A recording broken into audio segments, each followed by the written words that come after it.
Good evening. You're watching Left, Right and Centre. I'm Nidhi Razdan. This has been a particularly deadly year for our security forces in Jammu and Kashmir. The number of soldiers killed has already more than doubled from this time last year. And just yesterday, we saw another horrific security breach in Nagrota, where 7 soldiers, including 2 officers, were killed. First, there was the Pathankot airbase attack, then the attack on the Uri army camp, and now Nagrota. So the question is it time for us to ask some difficult questions about our own security apparatus? Why is it that terrorists are able to enter our defence establishments again and again? And what can we do to plug the gaps? 2 babies, their mothers, and 4 unarmed officers and also a group of Jawans are alive today because of the actions of 7 men of the Indian Army who saved their lives but died fighting for them. This is the story of what happened inside the Nagrota camp. At 5:30 a.m. the encounter began. A sentry was killed by the terrorists who lobbed grenades. Inside the base, 2 quick reaction teams led by Major Kunal Mannadir and Major Akshay Girish Kumar almost immediately engaged the terrorists. Their mission was clear: save the women, children and unarmed officers in their homes at any cost. For this, both majors laid down their lives, along with a Jawan from each quick response team they led. By the end of the day, every child, mother and unarmed officer was extricated, even when there was a full-fledged firefight happening between the terrorists and the soldiers. Inside the base, clear evidence of a Pakistani hand, medicines with Pakistani markings and photos saying that the execution of Afzal Guru had been avenged. As the army chief visited Nagrota to get an understanding of what happened, some key questions remained unanswered.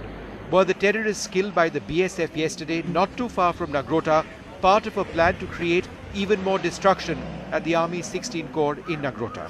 And did these terrorists get into India through a tunnel which has been discovered?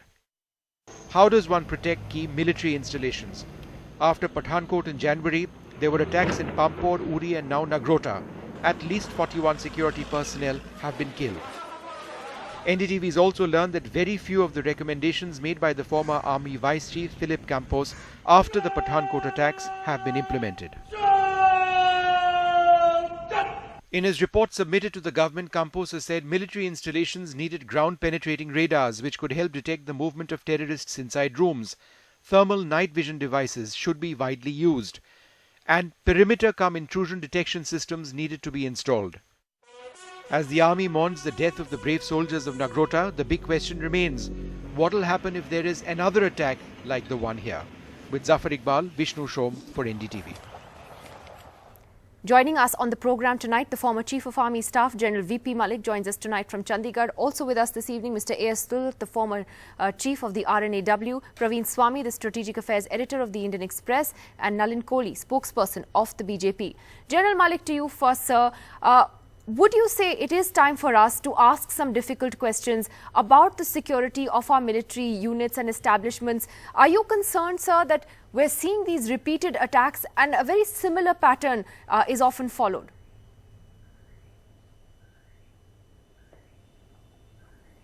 Nidhi, I think these recent events that have taken place, they need to be put in the correct perspective. And for that, let us start with the UFA conference, in which the Prime Ministers of both countries, they had agreed to take steps against terrorism. Now, soon after that, as you know, both the military as well as the political side in Pakistan, they went back on their words, and there was a total change of attitude on terrorism from that side. And since then, we've been having more number of infiltration as well as such attacks. And when they have carried on, I mean, started with Gurdaspur, Pathankot, and there are so many of them. And after the Uri attack, then we did a proactive action and we went across to attack the launch pads of the terrorists. Now that, I think, should be kept in the background. Since then, the incidents have gone on, and there is no change in the Pakistani military or the political attitude. Now, what has to be done? First, I will take the defensive measures. Yes, we are all concerned about it, and I think it is high time that we took care of our security, and instead of spending money on decoration and other things, we should be strengthening the walls around our campuses, and we should be using the surveillance devices around and we need to be more alert as far as these activities are concerned, particularly formations which are close to the line of control and border. And along with that, we also need to review our SOPs so that there is no laxity in enforcing those SOPs. And lastly, as far as defensive measures are concerned, we need to also have better coordination with the police and the counterintelligence agencies of that area. Now, these are purely defensive measures which I have mentioned. They need to be done because apparently there is some laxity. Otherwise, why would the terrorists be able to come Absolutely. into the officers' messes or the quarters, and etc. I think it's very important, as you have done. On the other side, there are some offensive actions. Sir, I'll just come to the offensive part, because what you said on strengthening our defences is an important acknowledgement. So I'll come back to you on that particular part. I just wanted to first deal with what you have raised on how we need to strengthen our defences. And one important thing you said is this is particularly important, you know, for formations that are near the line of control, that are near the international border. And Mr. Dulat, that is something that, you know, is very glaring in the attacks that we've seen, particularly the one in Uri and this one, which was, you know, on the main road, not far from the 16 Corps headquarters.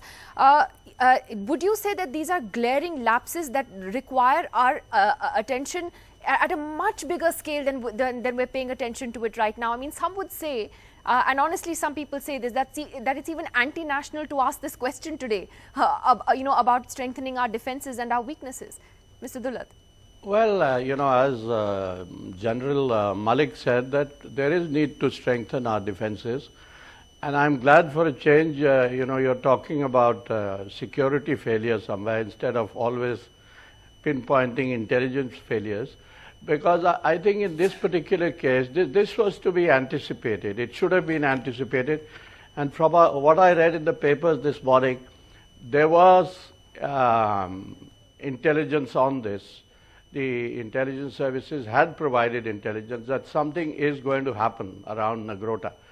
Now, my point is that after what has happened for the last 4 months in the valley, this should have been anticipated. We've seen this time and time again, that there is no traction for militants to carry on targeting the security forces in the valley when everyone is moved down to Jammu. The Darbar is in Jammu.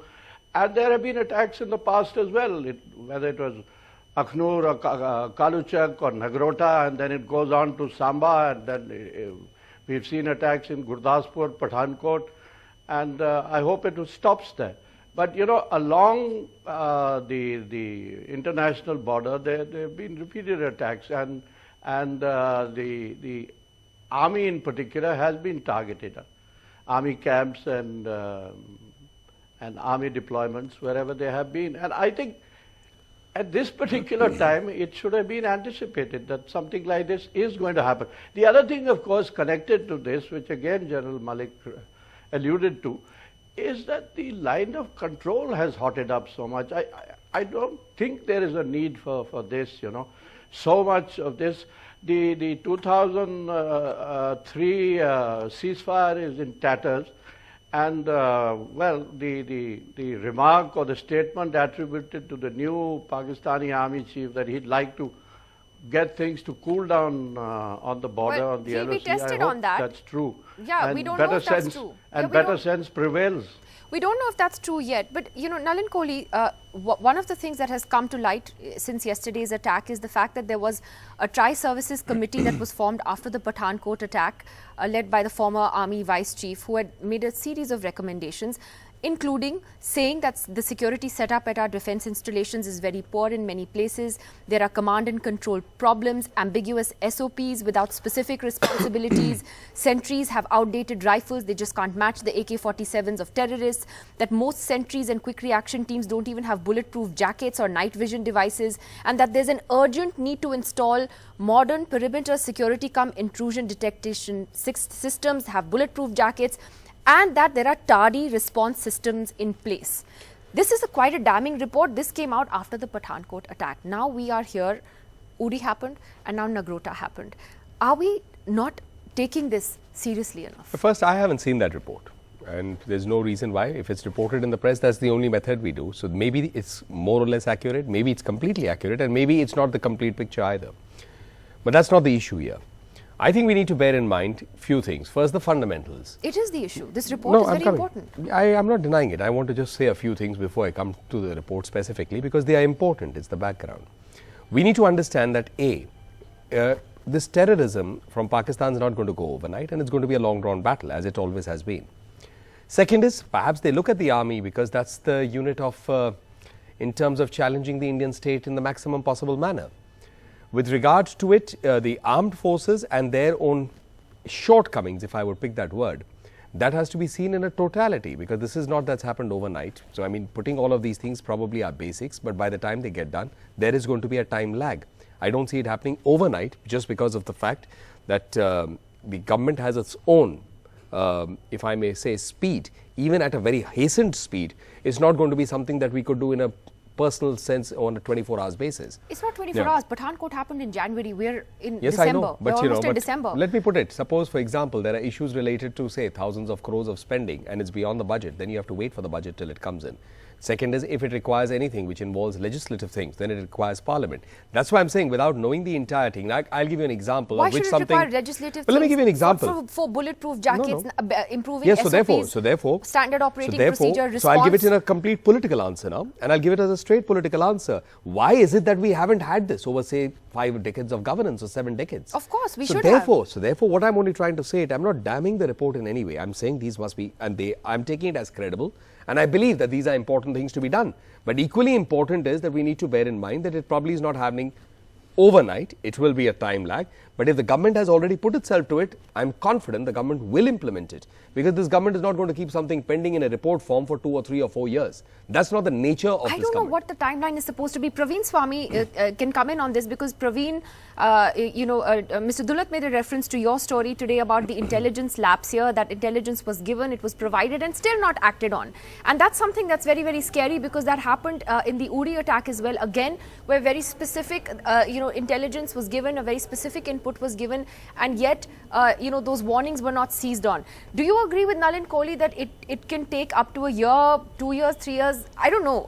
No, given the scale of it. Well, obviously. given this, to have these better processes in place for response, bulletproof jackets, night vision devices, should it take this long between Pathankot and now, Praveen? I find it shameful that anyone in a position of responsibility would say government is slow, it will take very long, because young women and men in uniform are dying while the system takes its sweet time to set right things which are not very complicated to set right. It doesn't cost humongous amounts of money to have better walls, to have better sensor systems, to have better closed circuit cameras. And we've had these debates since 2001. Every time, frankly, a government sits around and says, oh, this is going to take an awful lot of time, it's very complicated, it makes my stomach churn. Because when Parliament was under attack, all these things got done in months in the Parliament House complex, number one. Number two, this is not going to change until you have a degree of accountability.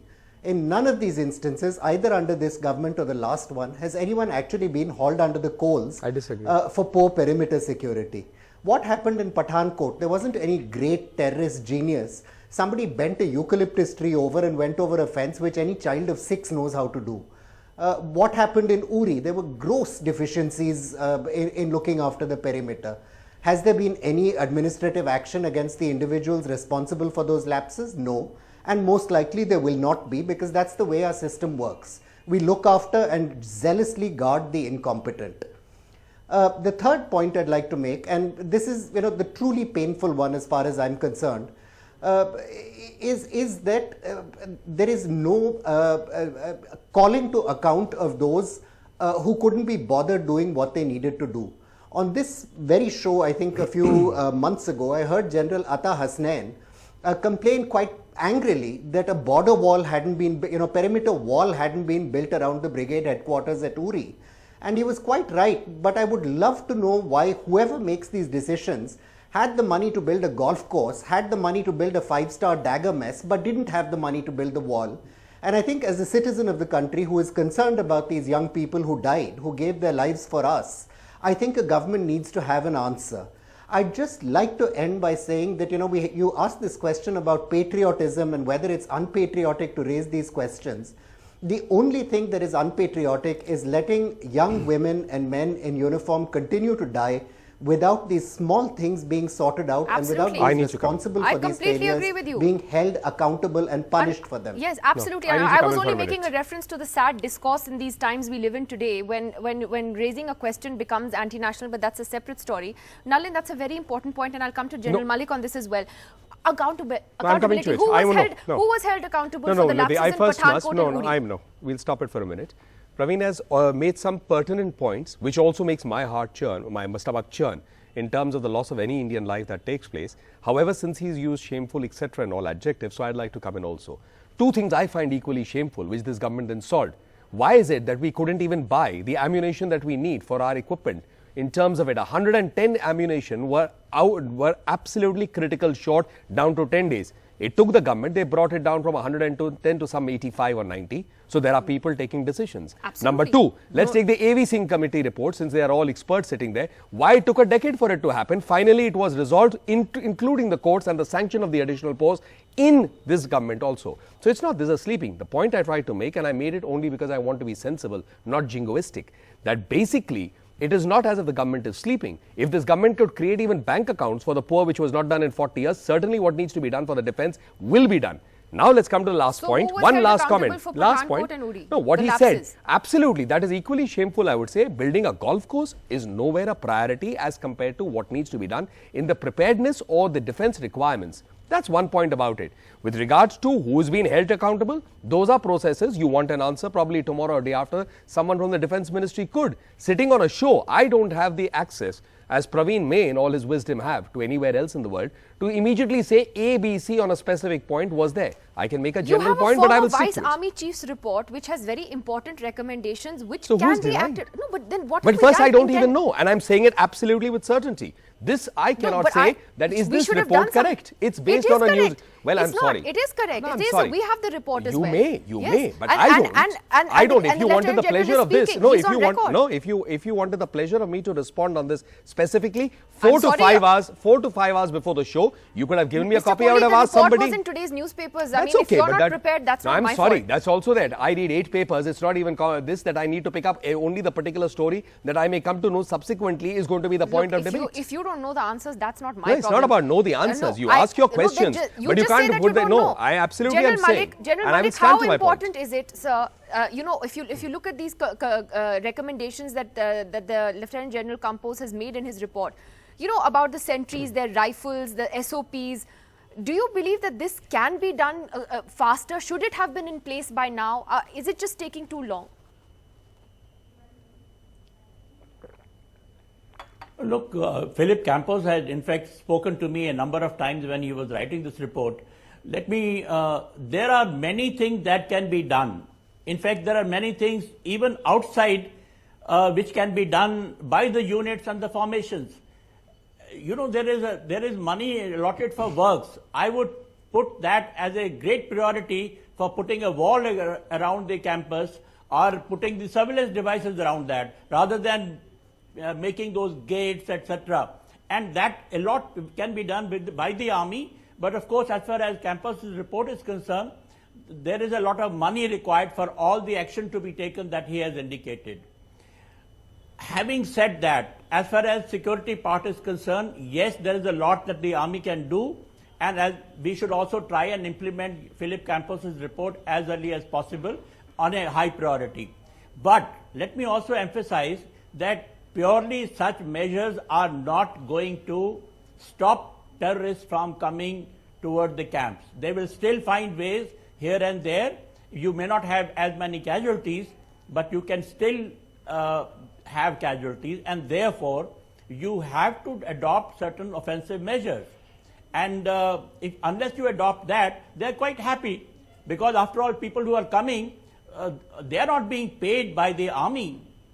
They are being paid by the Mujahideen, the other people, and they are a fodder as far as the Pakistan army is concerned, or even Pakistan as a Absolutely. country And it's is very concerned. difficult when you have somebody they who's a have this suicide very bomber cheap who's determined to kill fedayeen. himself. But at the same time, sir, would you say the urgent need right now is Right. to combine so an these offensive fedayins approach? are available to them in plenty. Yeah, but is the urgent need then to combine an offensive approach with strengthening your defenses and taking these recommendations of our own there is an generals urgency seriously? there. So go ahead. Yes, look, we have already taken one action of cross-border raid that we carried out. I think these things can be taken even beyond that, but for that, the whole country has to be prepared. And you can go on an escalation ladder, but the whole country has to be prepared, and we cannot be undivided as we see the politicians in the parliament today. When you're saying There has escalation, to you're be saying unity you're and saying not war? division within the country when you take such strategic steps. No, I'm not suggesting war. I'm not suggesting war, but I am suggesting covert action and something which is unpredictable, which is which hurts Pakistan. And Okay. it need not be a war. There are many things. I don't want to make them predictable. But Mr. Dulat, on this issue, you know what General Malik says, offensive and defensive. On this issue of how, as Praveen Swami said, of accountability, do you think that that is the key to this, that we've not held people accountable for our own internal lapses? At the end of the day, even a suicide attacker, of course, a suicide attacker, if he's determined to kill himself, is someone that's not easy to control. But these people shouldn't get access into the officers' mess. They shouldn't be able to inflict such huge casualties on our soldiers. And so we have to ask ourselves tough questions and fix accountability, as Praveen says. Would you agree? No, I agree there. But, like you yourself said, if there's somebody who's determined to die, a suicide bomber, let's face it that these guys who come in have more commitment, have more determination. They are prepared to die, and we are quite often taken unawares, intelligence or no intelligence. This is the whole problem. So I agree with General Malik that of course a lot of defensive measures are required, but there is no such thing as foolproof security. So this will continue, and the military camps or the army establishments will be targeted, and you can take it from me that there will be more such attacks, in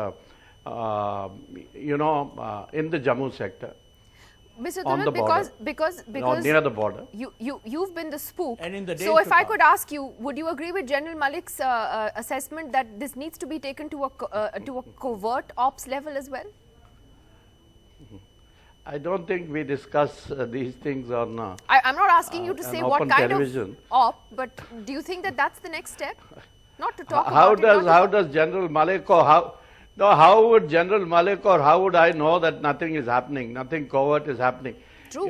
That's what spooks are paid for. So something covert is always happening, but it's not something we talk about. Well, Praveen, I'll give Maybe you... it's if General Malik believes it's not good enough, then that also should be accountable somewhere. Well, But we don't talk about these things. Well, Praveen, I'll give you the last word then. Do you think that this attack will be a wake-up call, though? Do you think that there'll finally be some urgency to act and at least get some very basic stuff in place, whether it's better surveillance, building these walls? Do you think this could be the wake-up call? I sadly fear not, Nidhi. I mean, we've both covered this beat long enough to know that terrible tragedies like this have happened in the past.